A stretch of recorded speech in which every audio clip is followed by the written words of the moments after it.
ఈ వింత సముద్ర జీవులు బయటకి ఎందుకు వస్తున్నాయి? పురాతన సముద్ర జీవులు ఉపరితలంపైకి వస్తున్న కొద్దీ మనకి చాలా డౌట్స్ అయితే వస్తున్నాయి. కొంతమంది ఏమో ఇంకా చేపలు బయటికి రావడం వల్ల ప్రపంచం అంతమైపోతుందని అంటున్నారు. మరికొందరు ఈ వింత జీవులు ఇంకా సముద్ర గర్భంలో దాగి ఉన్నాయి, అవి బయటకు వస్తే భూమి అంతమవుతుందని అంటున్నారు. ఈ మధ్య లెవియాథన్ గూగుల్ మ్యాప్లో కనుక మనం చూసుకుంటే దక్షిణ అమెరికా మరియు అంటార్కిటికా మధ్య ఉన్న కోకస్ ప్లేట్ అనే టెక్టానిక్ ప్లేట్ని అయితే చూసి లెవియాథన్ నిద్రలేచింది, ప్రపంచం అయితే అంతమవుతుందని అంటున్నారు. లెవియాథన్ గురించి ఫుల్ వీడియో అయితే చేసిన, బయోలో లింక్ అయితే ఇస్తాను. మరి ఎవరైనా వీడియో కనుక చూడని వాళ్ళు ఉంటే వీడియో అయితే చూసండి. లేట్ చేయకుండా మనం ఏం టాపిక్లోకి అయితే వెళ్ళిపోదాం.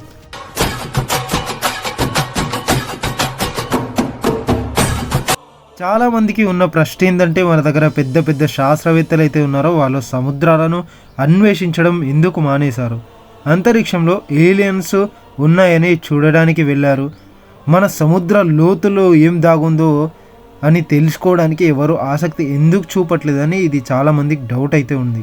మనం ఈ మధ్యకాలంలో ఓర్ ఫిష్, జైంట్ స్క్విడ్ మరియు గ్లోయింగ్ జెల్ ఫిష్ వంటి వింత జీవులు సముద్ర గర్భం నుండి బయటకైతే వస్తున్నాయి. మనం చూసాం, ఇంకా ఎక్కువ డీప్ సీ క్రియేచర్స్ ఉపరితలం పైకి అయితే వస్తున్నాయి.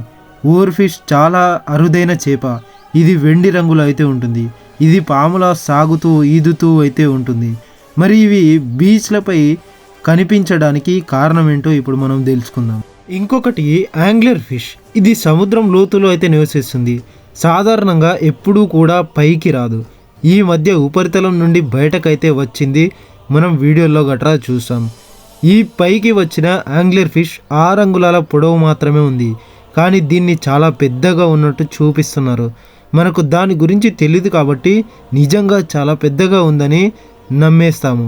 దానివల్ల మనం వాస్తవాన్ని నమ్మలేకపోతున్నాం. మనం కేరళలో ఒక బీచ్లో ఒక వ్యక్తి వీడియో వైరల్ అయింది చూసాము, చేపల మధ్య ఎంజాయ్ చేస్తున్నాడు.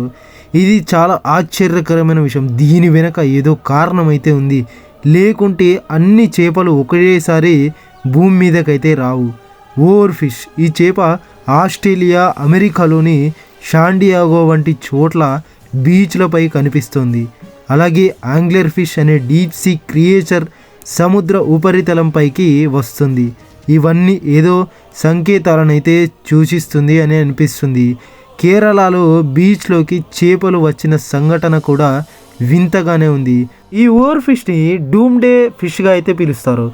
బీచ్లో ఓవర్ ఫిష్ కనిపిస్తే అది కూడా ప్రపంచంలోని వివిధ ప్రదేశాల్లో అది ప్రపంచానికి ఏదో సంకేతం అయితే సూచిస్తుందని అర్థం.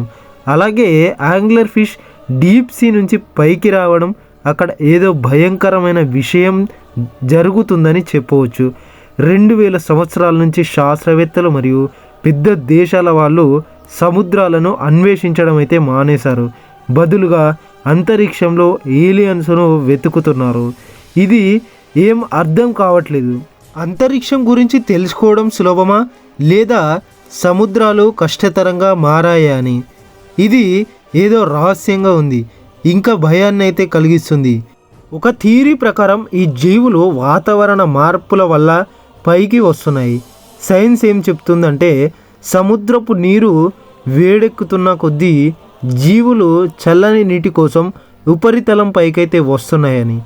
వాతావరణ మార్పు వల్ల నీటి ఉష్ణోగ్రత పెరగడం వల్ల సముద్ర లోతుల్లో ఉండే జీవులు వాటి ఇళ్ళ నుండి భూ ఉపరితలం పైకైతే రావడం అయితే జరుగుతుందని వాళ్ళైతే చెప్తున్నారు.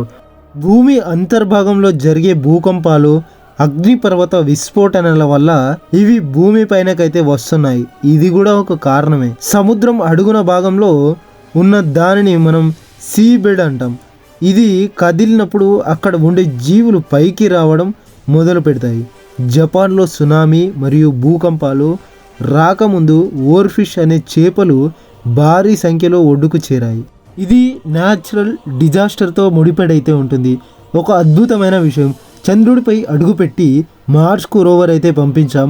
మనం సముద్రాలను కేవలం 20% మాత్రమే అన్వేషించాం. ఎందుకంటే సముద్ర అన్వేషణ చాలా కష్టంగా ఉంటుంది. అక్కడ చాలా చీకటిగా ఉంటుంది. నీటి పీడనంతో ఏ వస్తువైనా ముక్కలు ముక్కలుగా అయిపోతుంది. అందుకే దాని గురించి తక్కువగా అన్వేషించారు. సరే, మీకు ఇప్పుడైతే ఒక డౌట్ అయితే రావచ్చు, సరే అప్పుడు అయిపోయింది, మరి ఇప్పుడు మన దగ్గర ఆధునిక టెక్నాలజీ ఉంది కదా, అయినా ఎందుకు ముందుకైతే వెళ్ళట్లేదని. ఇక్కడ ఏదో రహస్యం అయితే ఉందనిపిస్తుంది. అంతరిక్షంలో కంపెనీలు పెట్టుబడులు పెట్టడానికి ముందుకైతే వస్తున్నారు. సముద్రం అన్వేషించడానికి కొన్ని కంపెనీలు అయితే వచ్చాయి. అది చాలా ప్రమాదకరమని వాళ్ళకైతే తెలుసు. ఓషన్ గేట్ అనే కంపెనీ ఒక సబ్మైనర్ను తయారు చేసి దానిలో కొంతమంది టైటానిక్ శిథిలాలను చూడడానికైతే వెళ్ళారు. దాని తర్వాత ఏం జరిగిందో అందరికీ తెలుసు. వాళ్ళు ముక్కలు ముక్కలుగా పేలిపోయారు.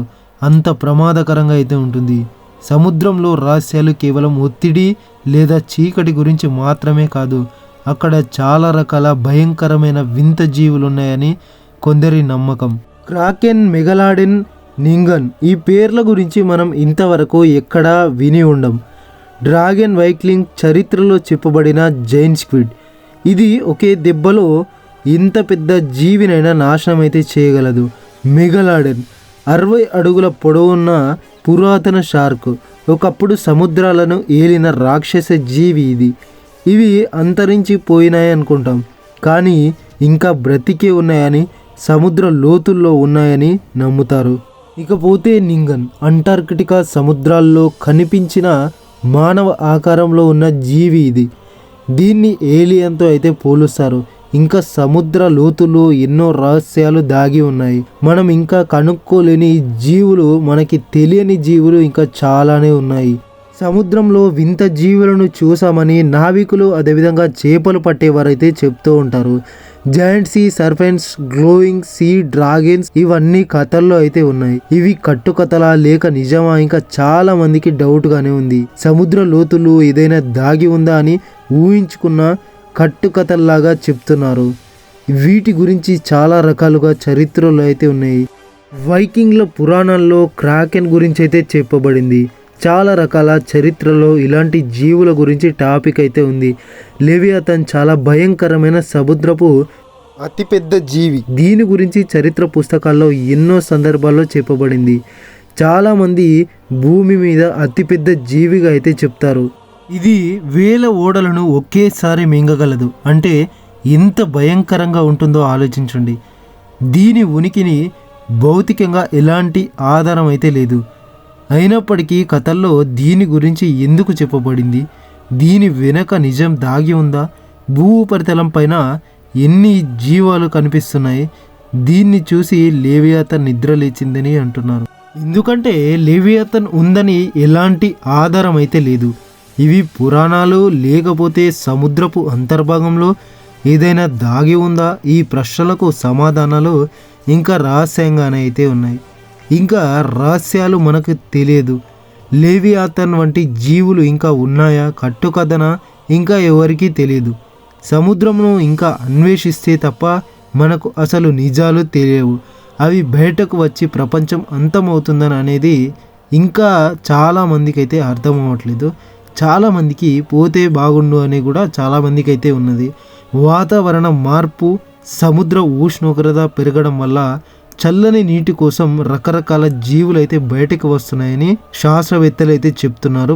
ప్రకృతి విపత్తుల వల్ల అంటే భూకంపాల వల్ల కూడా లోపల నివసిస్తున్న జీవులు బయటకైతే వస్తున్నాయని, మానవ ప్రయోగాలు లేదా పురాతన జీవులు, కొంతమంది శాస్త్రవేత్తలు రహస్య ప్రయోగాలు చేస్తారని, లేదా పురాతన జీవులు మళ్ళీ జీవం పోసుకుంటున్నాయని అంటున్నారు. వీటికైతే ఎటువంటి ఆధారాలు అయితే లేవు. కొందరు శాస్త్రవేత్తలు సముద్రపు రహస్యాలను తెలుసుకోవడం కన్నా వదిలేయడం బెస్ట్ అని అంటున్నారు. సముద్రాల్లో ఏదో ఎక్కడుందో ఎవ్వరికైతే తెలియదు. తెలియకుండా వెళ్తే చాలా ప్రమాదకరంగా అయితే ఉంటుంది. ఎందుకంటే చాలా చీకటిగా ఉంటుంది. ఎంత లోతుగా ఉంటుందో కూడా ఎవ్వరూ ఊహించలేం. చాలా చాలా ప్రమాదకరమైంది. అందుకనే చాలా కంపెనీలు ఇక్కడికి రావడానికి అయితే భయపడుతున్నాడు. సముద్రంలో పెట్టుబడి పెట్టడానికి చాలామంది అయితే భయపడుతున్నారు. ఇంకా మొన్న సబ్మైనర్ ఈ విధంగా పేలిపోవడంతో ఇంకా చాలా కంపెనీలు అయితే భయపడుతున్నాయి సముద్రంలో అన్వేషించడానికి.